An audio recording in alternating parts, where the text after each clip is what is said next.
মনে রাখবেন, যেই সরকার নামাজ প্রতিষ্ঠা করে না, যে সরকার ভালো কাজের আদেশ দেয় না, যে সরকার মানুষকে অন্যায় কাজ থেকে ফিরায় না, যাকাত আদায় করার অধিকার তার নাই।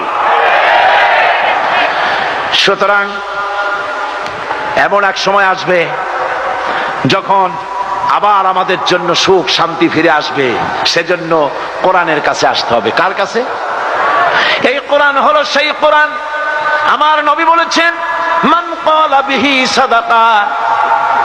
এই পল্টন ময়দানে উপস্থিত লক্ষ লক্ষ জনতার উদ্দেশ্যে রাসূলের হাদিস শোনাই, প্রাণ খুলে কান খুলে শুনুন। আমার নবী বলেন, কোরআন দিয়ে যারা কথা বলে ওরাই সত্য কথা বলে। সুবহানাল্লাহ। আপনার নেতা বক্তৃতা করতে আসে, না আছে কোরআন, না আছে হাদিস, সব নিজেদের মন গড়া কথা, ঠিক কিনা? কোরআন দিয়ে যারা কথা বলে তারা সত্য কথা বলে, কোরআন দিয়ে যারা মানুষকে ডাকে ওরাই সঠিক পথের দিকে ডাকে। যেই ডাক শুরু হয় দুনিয়া থেকে, আর এর যাত্রা শেষ হয় জান্নাতুল ফেরদাউসে গিয়ে। আখরাজাহু তিরমিজি, তিরমিজি শরীফের হাদিস এটি। সুতরাং ইন্নাদ-দীন ইনদাল্লাহিল ইসলাম, জীবন ব্যবস্থা কেবলমাত্র কোনটা? জোরে বলেন, কোনটা?